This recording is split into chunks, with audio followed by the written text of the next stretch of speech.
Warning, the following video is a compilation of fragmented audio clips from the news station that was taken off the air right after reporting a live natural disaster. Viewer discretion is advised.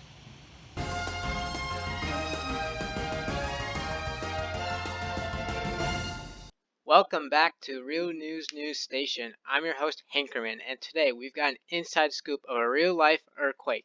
Let's catch up with our reporter on the scene, Ray Porter. Thanks, Hank. I'm here in Valdivia, a city in Chile very close to the shore. All seemed well today on May 22nd, 1960, on this glorious afternoon, but currently there seems to be an earthquake happening right now, 1:11 p.m. local time to be exact. This earthquake is coming straight off the shore of Valdivia. I'm no seismologist or a high school student with internet access to an event that has been recorded in history, but I would say that the collision between the South American plate that makes up all of South America and the Nazca plate that is directly west to it is the source of these tremors. Since the Nazca plate is a dense oceanic plate, while the South American plate is a less dense continental plate, the more dense Nazca plate subducted under the South American plate into the mantle. This is called an oceanic continental convergence. Thanks, Ray. I could always count on you to be oddly specific and accurate about the events you're currently reporting on. Now tell me, how bad is the earthquake out there? From the feel of it, it seems to be a 9.5 magnitude earthquake. If I'm right, this is the largest earthquake ever recorded, in terms of instrumental measurement, of course. Keep in mind, Valdivia is not the only affected region. There's activity going all around Chile. I bet the seismic waves are going through every part of the globe, even the core, and that scientific instruments from around the world are picking up this signal. Specifically, the tremors are being felt all across the South American continent. Oh, the shaking is starting to quiet down. Wow, the earth has been shaking for about 11 minutes straight. I can stop holding on for dear life now. I know you're probably traumatized after that horrific experience, but would you mind going around and reporting the devastated landscape that once threatened your life? No problem, Hank. Reporting is what I live for. I'll do my job as a distraction before the deafening silence makes me hear the terrifying roars of the trembling earth again. Good for you, Ray. Good for you. It's been a while since we've spoken with our reporter about the quake, so I think it's time we get back with them and see what they got. So, Ray, what have you got for Well, us today? first we have damages done to the buildings here in Chile. It appears that the earthquake has destroyed barns, farms, and many structures. There was even a 35-foot tsunami that followed the earthquake. That sounds bad, Ray. I'm not even finished. Turns out the tsunami that I mentioned earlier was observed throughout the Pacific Ocean basin. Additionally, tide gauges recorded waves in the Atlantic Ocean as well as the Indian Ocean. That means we just witnessed the first globally recorded tsunami ever. This tsunami and various children's tsunamis hit the coasts of Hawaii, Japan, the Philippines, and the west coast of the United States. All these tsunamis caused numerous deaths and millions of dollars worth of damage around the globe. That's truly tragic. What else you got? From what I can see, I'd say that this earthquake has left about 2 million people homeless. The earthquake may be over, but nature hasn't stopped yet. What?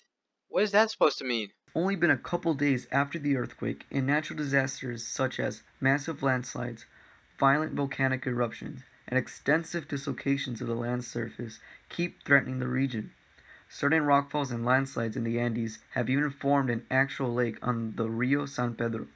Today, on May 24th, 1960, 47 hours after the main quake, there was even an eruption of the Puyehue volcano. What are the odds? In addition, sinking of the ground due to the earthquake known as subsidence produced local flooding in Chile. This has permanently altered the shorelines of much of the area in Chile impacted by the earthquake, now rendering all marine navigational charts of the affected areas obsolete. Now that things have settled down, They haven't. can you share with us the statistics of those affected by the quake? Over 5,700 people died, Hank. 5,700. Let that number sink in. Anyway, around 3,000 people were injured due to the quake, though experts believe the earthquake could have been much worse. A foreshock had occurred just before the main tremor, causing people to be outside when the earthquake happened. More than 58,000 buildings were destroyed. Nearly half of the buildings were rendered uninhabitable in just Valdivia. As you can see, that's a lot of damage. That is a lot of damage. How much is it going to cost to get all of that cleaned up? Oh, I don't know. I bet in around 60 years it would be like $2 billion of economic damage, adjusted to inflation and all. Wow, what a needlessly unhelpful way of explaining that to me. Things kind of look bad down there.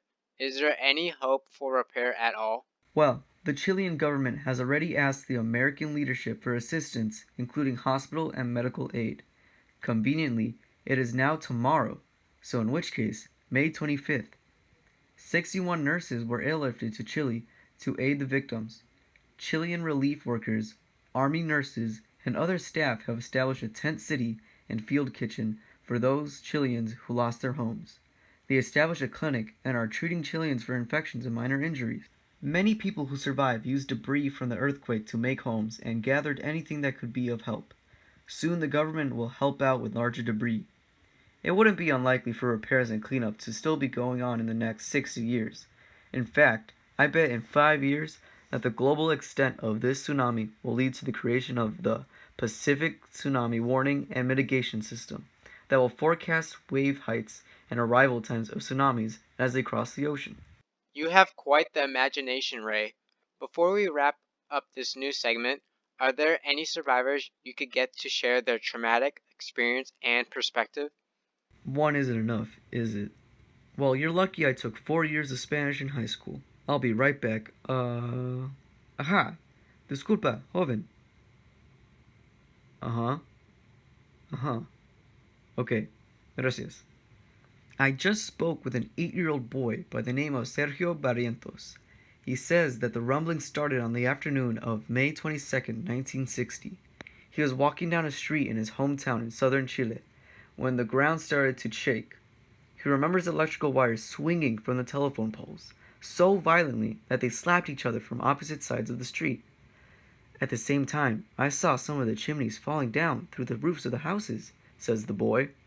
The ground shook so hard that he was knocked off his feet, unable to stand for about 10 minutes as the earth heaved. Well, there you have it, folks. What a riveting story. But like all good tales, they all come to an end. Not exactly, Hank. Crustal deformation from continuous plate convergence and subduction is building strain, which presently is accumulating elastically. When the threshold limits of crustal elasticity are exceeded, another major or great earthquake can be expected, as well as a destructive tsunami. The recurrence frequency of large earthquakes is estimated to be about 50 years. Why, if it were 60 years from now, I'd pray for mercy, as we would be 10 years overdue. You sure do like the number 60, don't you? Well, this has been Real News Station, and I'm Hankerman, signing off. How am I getting back home? Hank, please, I have a family. The whereabouts of Ray Porter have been unknown ever since this episode of Real News Station aired.